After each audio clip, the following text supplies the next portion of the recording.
아브라함 링컨은 시골에서 태어났고 어릴 때 너무너무 가난해가지고 학교를 못 다녔다 그럽니다. 그래서 엄마가 집에서 공부도 가르치고 성경도 가르치고 엄마의 지식 또 인품, 신앙 이걸 물려받은 사람이 아브라함 링컨이라 그럽니다. 이 링컨이 11살 되었을 때 어머니가 갑자기 세상을 떠나게 되었는데 세상을 떠나기 직전에 그 아들을 손을 잡고는 마지막 유언을 남겼는데 내가 너한테 많은 재산이나 혹은 돈이나 좋은 땅이나 집이나 물려줄 게 아무것도 없어서 참 미안하다. 근데 딱 한 가지 내게 줄 것이 있는데 이 바로 성경책 하나님의 말씀을 내게 물려주는데 이 말씀을 늘 읽고 말씀에 기록된 대로 힘써서 지키며 살아라. 그러면 하나님께서 너의 길을 잘 인도해 주시고 지도해 주실 것이다. 이런 마지막 유언을 남기고 세상을 떠나갔다 그럽니다.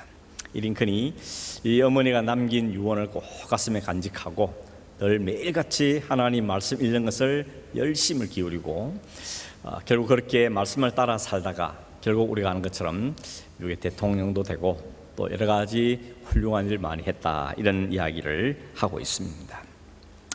이 링컨뿐만이 아니죠. 대개 사람들은 평소에는 엄마 말 잘 안 듣고 아빠 말 잘 안 듣다가도 마지막 남긴 유언만큼 그래도 받들려 하는 마음은 갖고 있죠. 왜 그렇습니까?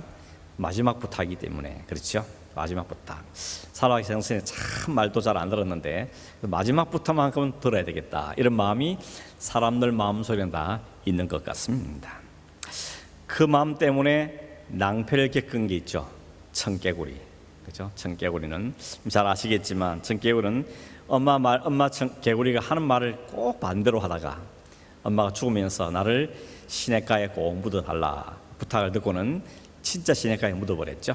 그래서 원래 엄마 의도는 이놈이 시냇가에 묻어달라 그러면 꼭 산에 묻을 줄 알고 계산해 한 말인데 이 청개구리가 마지막 말이니까 이 말은 들어줘야겠다 이래가지고 진짜 시냇가에 묻어버린 바람에 비만 좀 많이 내려오면 개골 엄마 무덤 떠내려가면 어떡하나 그래서 운다는 그런 이야기가 있죠.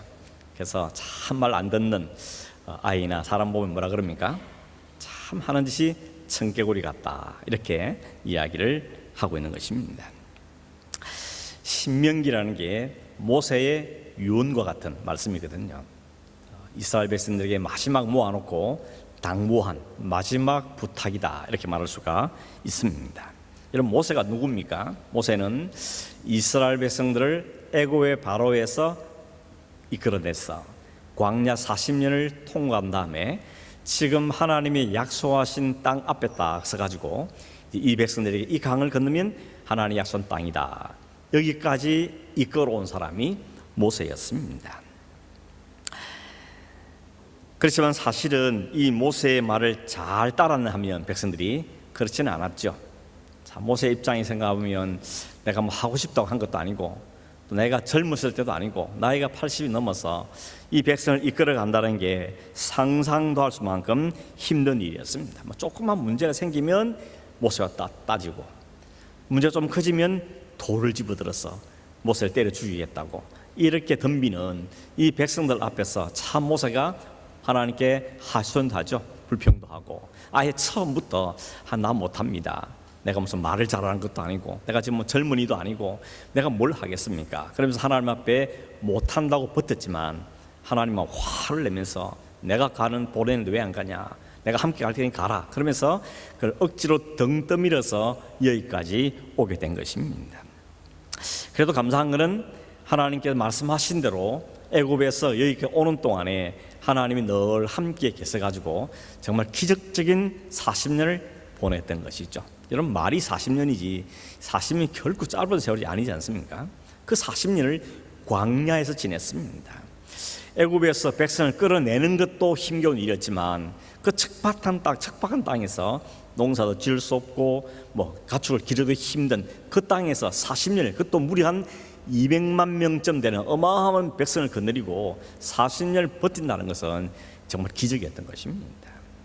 그건 다 하나님께서 그에게 약속하신 대로 이루신 결과라는 것 우리가 이미 알고 있는 부분인 것입니다. 그렇게 고생 끝에 40년을 지낸 다음에 이제 요강만 건너면 가나안 땅이다 하는 곳까지 와서 어떻게 백성들 앞에 서게 된 것입니다. 하나님께서는 모세에게 너는 여기까지다, 됐다, 다 했다, 이제 너는 죽는다 그렇게 말씀하시고 너는 이제 여호수아에게 바톤을 넘겨라 라고 하나님이 말씀을 하십니다. 여러분 성경 이 신명기 마지막 장에 보면 모세가 죽었을 나이가 120이라 그러죠. 120살에 죽는데 그때 모세가 눈이 전혀 흐리지 않고 시력이 여전히 2.0 그리고 기력도 조금도 쇠하지 않는, 그래서 아주 건장한 몸이었다 그럽니다. 몸이 약하고 병들고 그래서 죽은 것이 아니고 하나님이 사명 다 했다, 네게 맡긴 이제 다 했다, 그러니 와라 하고 불러가신 겁니다. 이게 성도가 가진 인생인 거죠. 우리가 얼마나 오래 사냐, 얼마나 많은 일을 하느냐 그런 것보다는 하나님이 나에게 맡기신 일을 잘 감당하고 가느냐 하는 것이 우리의 과제인 것입니다.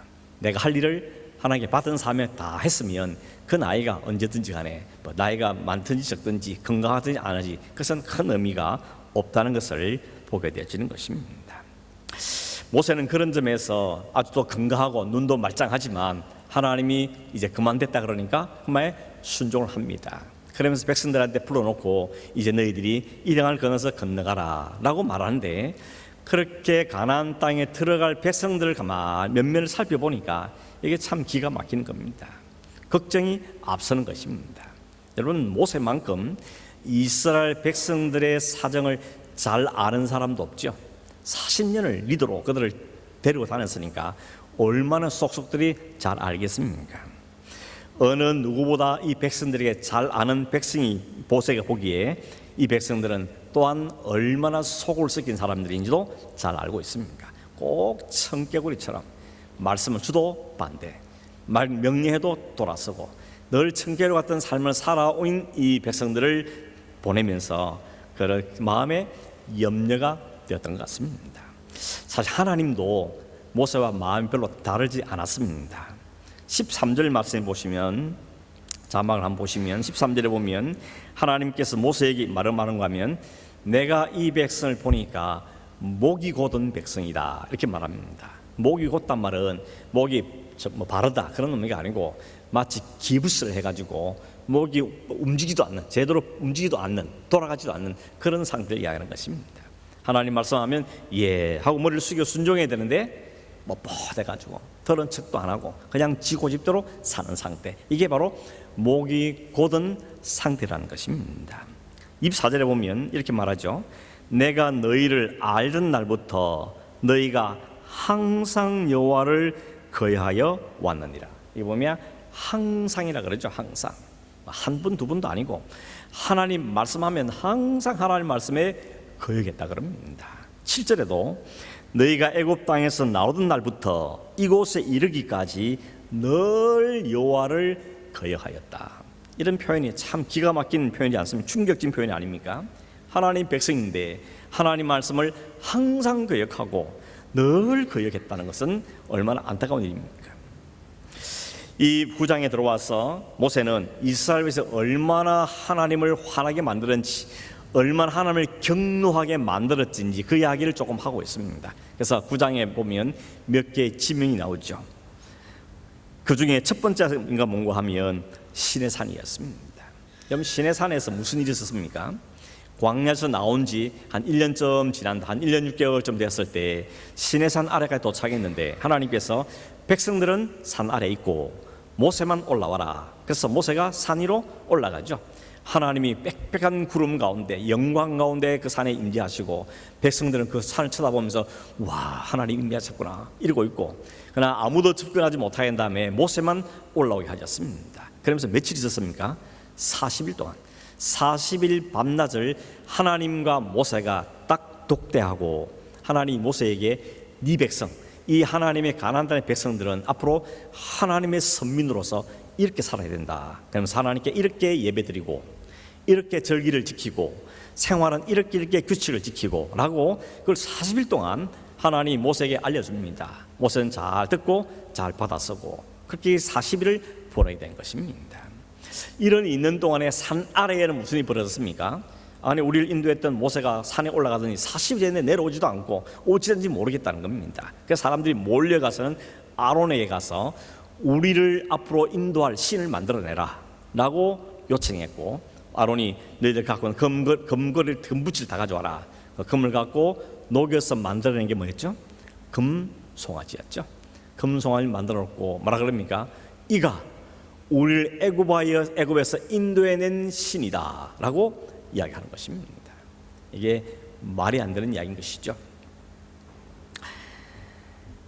이걸 우리는 우상이라 그럽니다. 여러분, 우상이라는 것은 없는 건데 인간들이 자기 이익을 위해서, 자기 건강이나 자기 잘되기 위해서 만들어낸 게 우상이라는 겁니다. 이게 우상의 실체인 것입니다.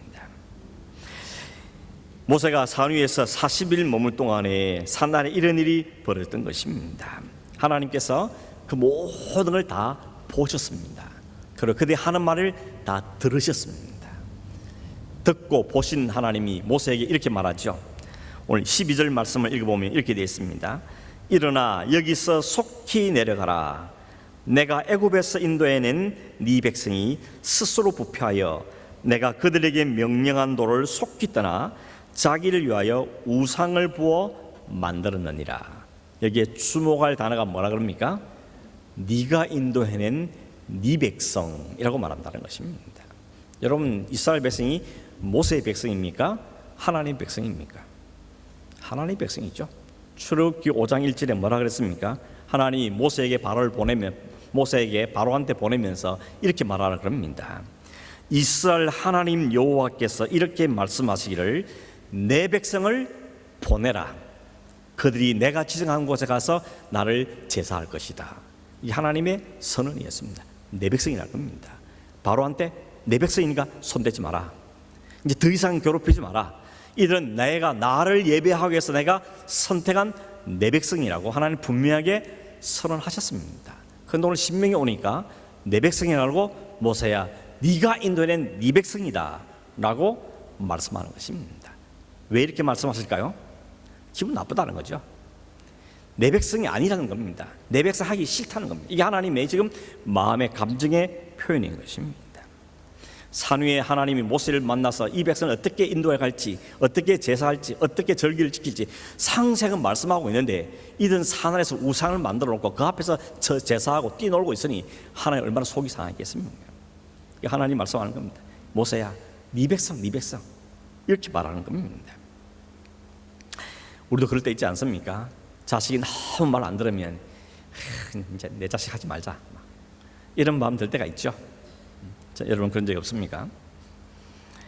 이런 이야기 있더라고요. 늘 꼴찌하는 아들이 하나 있었는데 시험 마치면 꼴등이야. 그 반에 항상 꼴등하고 오는 거야.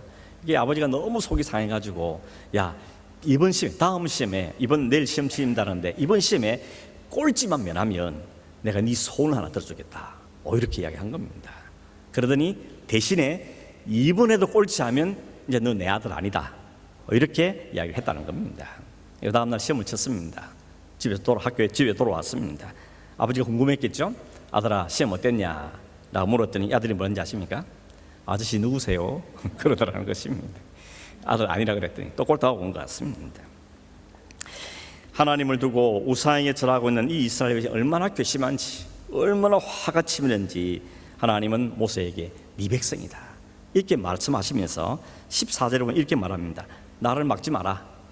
내가 그들을 멸하여 그들의 이름을 천하에서 없애버리고 너를 그들보다 강대한 나라가 되게 하겠다. 이제 이 백성은 다 내가 신물을 한다. 다 없애버리고 너랑 다시 시작하겠다. 하나님의 마음의 표현이었던 것입니다. 이런 일이 처음이라고요? 아니요. 한두 번이 아니었다는 것입니다. 22절에 이렇게 말하죠.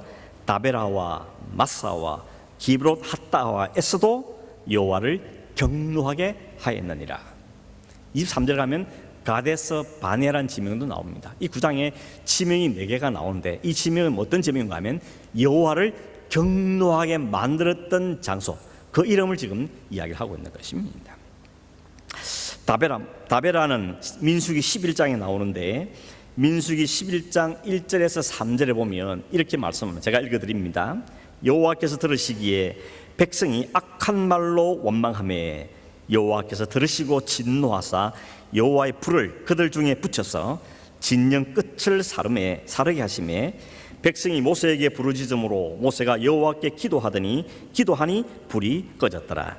그곳 이름을 다베라라 불렀으니 이는 여호와의 불이 그들 중에 붙은 까닭이었다. 이스라엘 백성들이 악한 말로 하나님께 불평하고 원망했다는 것입니다. 무슨 말을 했을까요? 우리를 애굽 땅에 인도한 다음에 가나안 땅에 가게 한다더니 아니 며칠 수일이면 갈 거리를 아직도 안 들어가고 있고 저 애굽에서 가나안 가는 길이 잘 닦인 도로가 있는데 왜 그 길로 안 가고 이 광야길로 끌어와 가지고 지금 이곳에 시키냐, 이런 원망과 불평이 나온 것이 처음에는 마음속으로만 있었던 것이 시간이 가면 갈수록 입을 통해 터져 나오는 겁니다. 결국 말을 통해서 해버린 것입니다. 좋은 길 놔두고 척박한 땅을 온 그때에서 하나님께 불평하는 거죠.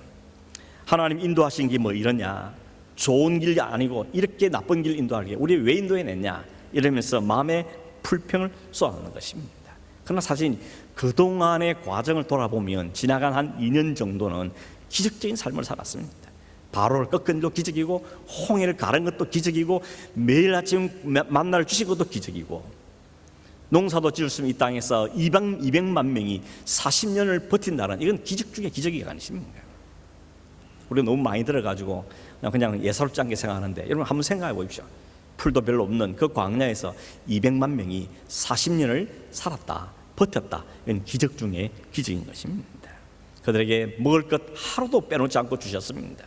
물이 없다면 물도 내어주십니다. 아예 옷은 떨어지지도 않게 만들고 신발도 떨어지지 않게 만드셔서 광야를 기장했던 겁니다. 그런데 인간이 어떻습니까? 꼭 받은 거는 잊어버리고 다 잊어버리고 없는 걸 따지죠. 인간의 못된 속셈이에요. 이 죄 아래에 있는 인간의 모습이라는 것입니다. 아주 고질적인 병입니다. 있는 것 생각 안 하고 없는 것만 찾는 것, 받은 것 감사하지 않고 안 줬다고 투정되는 이것이 인간의 모습이 지금 이스라엘 백성이 바로 거기서 다베라에서 그렇게 했다고 이야기하는 것입니다. 하나님 말씀을 듣고는 불을 일으킨 겁니다. 진영 저 끝쪽에 불이 확 붙게 만들어 버렸습니다. 그런 그들이 깜짝 놀라가지고 모세한테 이야기했더니 모세가 기도했더니 그 불이 꺼졌다고 이야기하고 있습니다.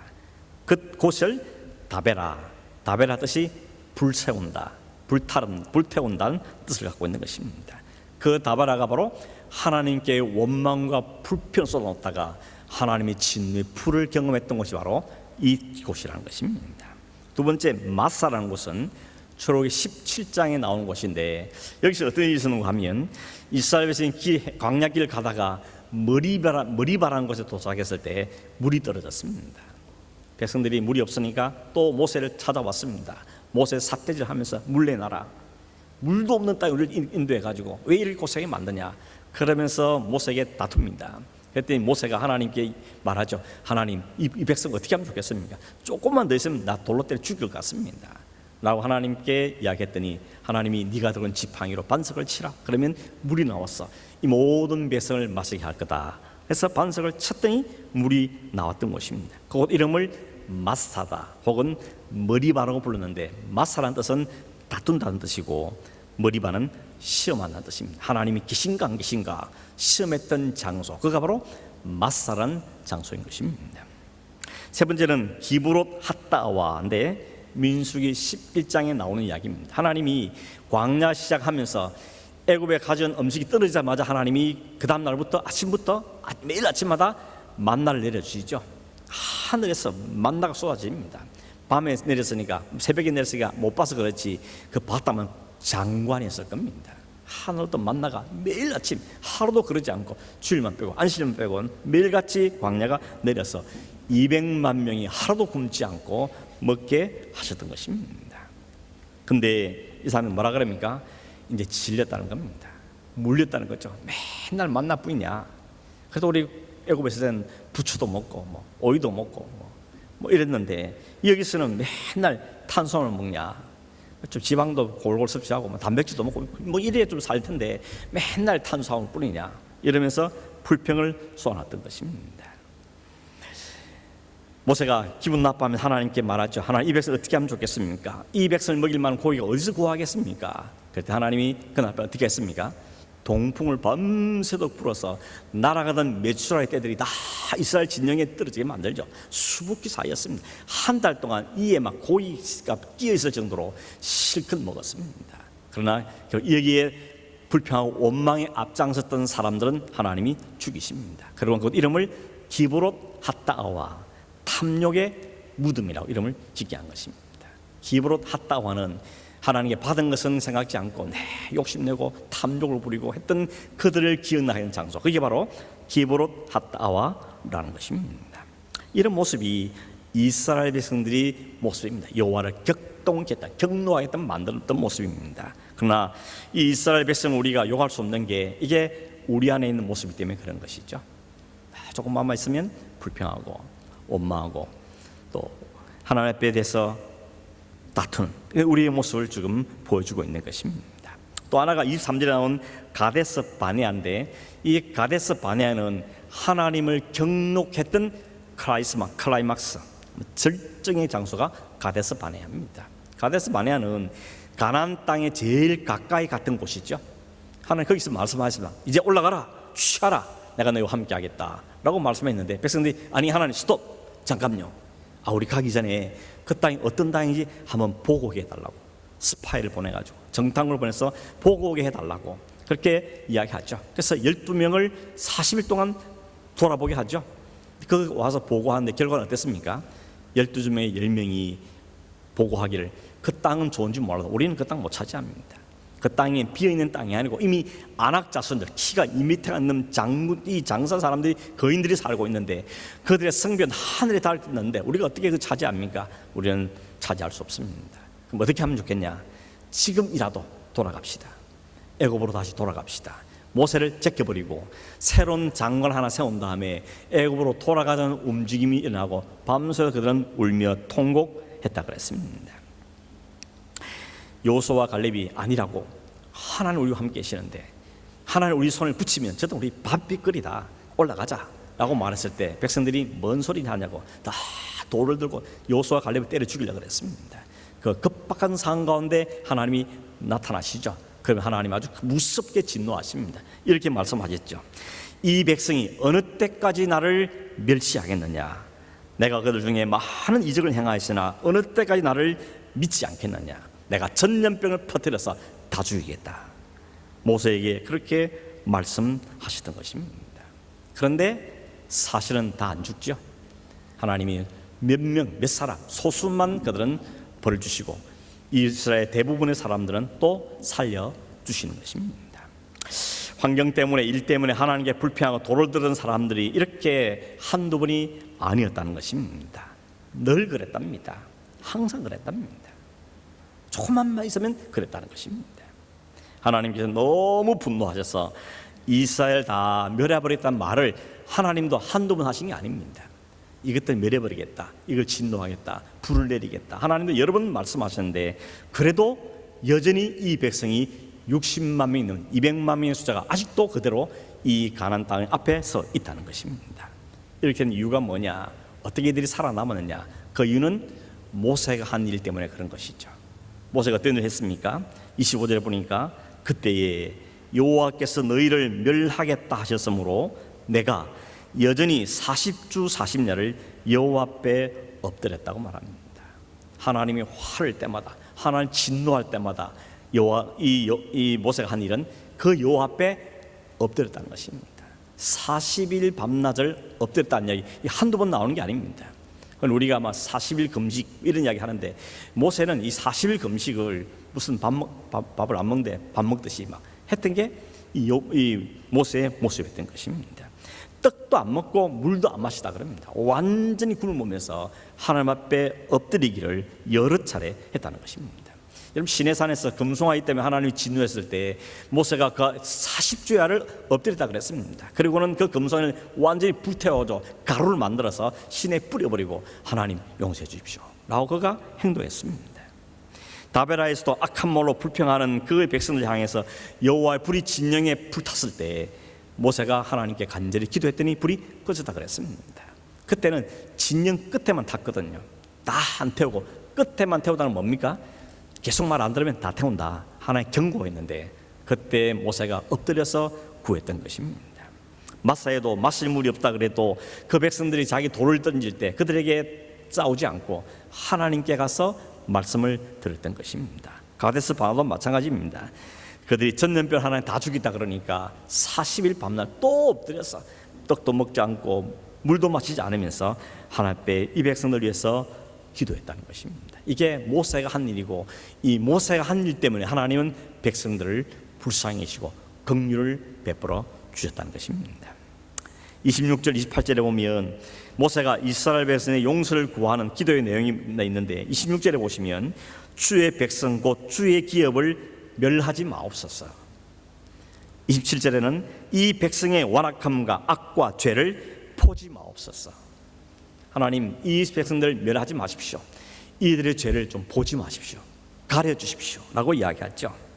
이렇게 말한 근거로 삼는 게 뭔가 하면 26절에 보면 이렇게 말합니다. 이들은 주의 백성, 주의 기업이기 때문입니다. 이렇게 말합니다. 조금 전에 말씀드렸지만 하나님 지금 기분이 너무 나빠가지고 이 내 백성 아니다, 네 백성이다. 하나님 이렇게 말씀하시는데 모세가 뭐라고 하면 하나님 아닙니다. 왜 하나님 백성 아닙니까? 내 백성이 아니고 이들은 주님의 백성입니다. 주님의 기업입니다. 라고 주장하고 있는 것입니다.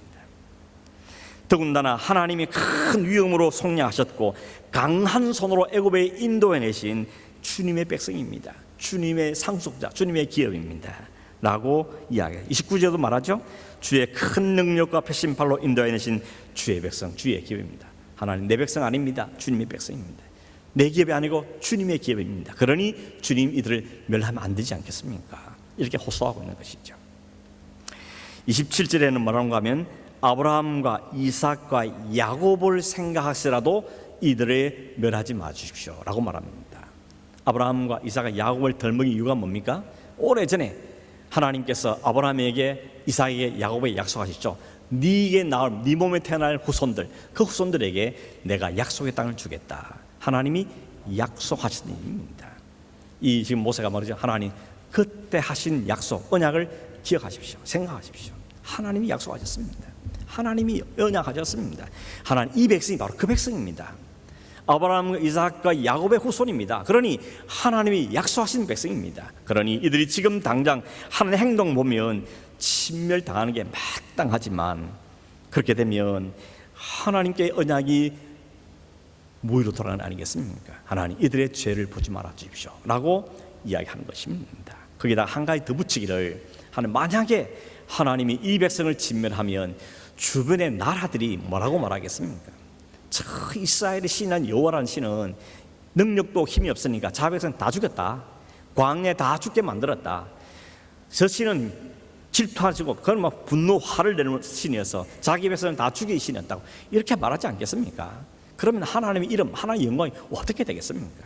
하나님의 이름과 하나님의 영광을 위해서라도 이 백성을 불쌍히 해 주십시오. 그래야 되지 않겠습니까? 모세가 하나님께 이렇게 호소하고 있죠. 출애굽기 32장 32절에 보면 모세가 충격짓말을 했었죠. 금송아지 때문에 하나님이 백성 다 죽인다 그러니까 이 백성을 용서해 주십시오. 사해 주십시오. 만약에 그렇게 하지 않으시려면 내 이름부터 하나님 나라 생명책에서 일단 먼저 제해 주십시오. 이게 모세의 태도였습니다. 모세의 기도였습니다. 모세는 40일 밤낮 기도할 때 자기 개인을 위해서 기도한 것 아니고 자기 문제를 기도한 것이 아니고 이 백성의 죄를 안고 하나님 앞에 엎드렸다 기도했던 것이죠. 하나님이 진노하려 할 때마다 그 앞에 가로막으면서 하나님 안 됩니다. 이 백성 멸하면 안 됩니다. 이 백성의 긍휼을 베푸셔야 됩니다. 하나님의 백성이기 때문입니다. 하나님 언약의 후손이기 때문입니다. 하나님 영광 이름이 달린 백성입니다. 라고 막아섰다는 것입니다. 이게 진정한 성도의 모습이고 중보자의 모습인 것입니다. 이 말씀 앞에 우리는 우리 자신들을 비춰봐야 됩니다. 나는 비판을 잘하는가, 기도를 잘하는가? 나는 비난을 잘하는가, 아니면 끌어안고 기도하기를 힘쓰는 사람인가? 내 입술에는 기도가 많이 나오는가, 아니면 원망과 불평과 비난이 더 많이 나오는가? 하나님은 어떤 사람을 원하실 것 같습니까?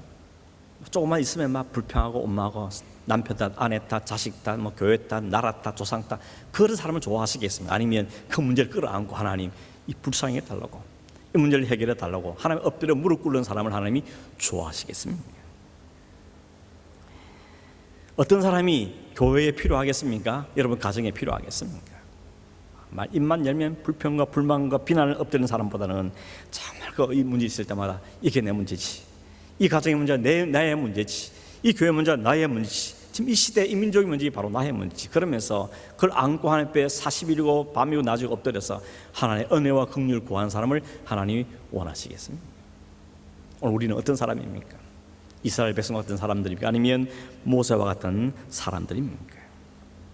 바라기는 저도 우리도 모두가 다 하나님 앞에 이 모세와 같은 태도가 오늘 우리의 태도가 되어질 간절히 바랍니다. 그러나 물론 모세는 한계가 있습니다.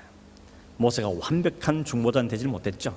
모세도 한번 성질 낼 때도 있고, 하나님 내 이제 그만 됐어, 이제 끝 하기도 한 사람이 모세였습니다. 그러나 그 모세의 중보는 장차 완전하고 완벽한 중보자 예수 그리스도를 잘 보여주는 한 사람의 그림자죠. 실체는 아니고 그림자였던 것입니다. 그 중보자로 오신 주님은 하나님도 보냄을 받았고 짐승의 피가 아니고 자기 피로 이 땅에 있는 지성소가 아니고 하늘의 지성소로 들어가서 하나님 보좌 우편에서 지금도 우리를 죄를 안고 기도하시는 완전하신 중보자 주님이신 것이죠. 주님만 기도하신 것이 아니고 성령을 우리에게 보내셔서 우리 안에 계시면서 말할 수 없는 탄식으로 우리를 깨닫게 하고 생각나게 하고 우리가 끄림직한 마음을 들게 하고 그러면 안 된다는 마음을 주시면서 우리를 이끌어하시는, 그게 바로 온전한 중보하신 하나님께서 하시는 일인 것입니다. 성경은 그런 말이죠. 하나님 우리를 졸지도 않고 주무시지도 않고 우리를 돌보시고 주님은 지금도 우리를 기도하고 계신다 그럽니다. 왜 주님께서 하늘 보좌 우편에서 우리를 위해서 밤낮 주무시지도 않고 기도하실까요? 우리가 늘 죄를 지니까, 항상 악을 행하니까 하나님도 우리를 위해서 항상 기도하고 하나님 앞에 나의 저들의 죄값 내가 다 치렀으니 하나님 저들에게 긍휼을 베풀어 주십시오 라고 매일같이 늘 항상 기도하고 계시는 것입니다. 모세의 간절한 중보기도가 몇 번이고 백성을 살려냈는데 우리 주님께서는 자신을 십자가에 내어주심으로 모든 믿는 자들을 그 주님의 십자가 안에서 살려내셨던 것입니다. 아버지 저들을 용서해 주십시오. 내가 죄값을 치렀습니다. 저들이 뭘 하는지 몰라서 그렇습니다 라고 주님은 기도해 주셨던 것입니다. 오늘 우리가 이렇게 버젓이 살아있는 이유는, 여전히 우리가 주님 앞에 서 있는 이유는 주님께서 지금도 하늘 보좌 우편에서 우리를 품에 안고 기도하시기 때문에 오늘 우리가 이렇게 버젓이 살아있는 것입니다.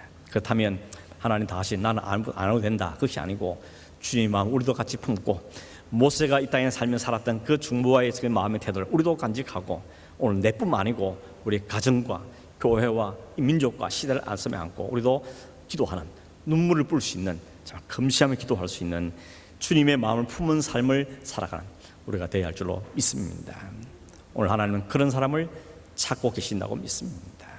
많은 사람이 필요한 것이 아니고 정말 주님 마음을 품고 기도하는 사람, 그 사람을 주님도 찾고 계실 때 주님 저를 사용하시죠, 제 눈물을 받으십시오 라고 주님 앞에 나아갈 수 있는 저런 되기를 주의 이름으로 축원합니다. 기도하겠습니다. 고마우신 하나님 아버지, 항상 악하고 늘 악한 자들을 불쌍히 여기시고 그들을 그리스도의 보혈로 사하셔서 영원한 하나님 나라 백성 삼으신 그 놀라운 은혜를 이 아침에 다시 한번 생각하며 감사와 찬송을 드립니다. 우리를 봐도 진멸받게 마땅한 자들에 불구하고 십자가에서 달리신 주님의 대속의 보혈 때문에 우리가 오늘도 살아있고 영생을 소유하며 주님의 백성의 삶을 살게 하시니 참으로 감사함을 드립니다. 오 하나님 아버지, 이 말씀의 원리를 잘 이해되게 하시고 깨닫게 하시고 주님의 마음 우리도 품게 하시고 모세가 그 백성을 품고 살았던 삶을 우리도 우리의 가정을 품고 우리 교회를 품고 이 시대를 품고 살아갈 수 있는 오늘 이 시대의 모세와 같은 삶을 사는 저희 되게 하여 주시옵소서. 그러하신 예수님의 이름으로 기도하옵나이다. 아멘.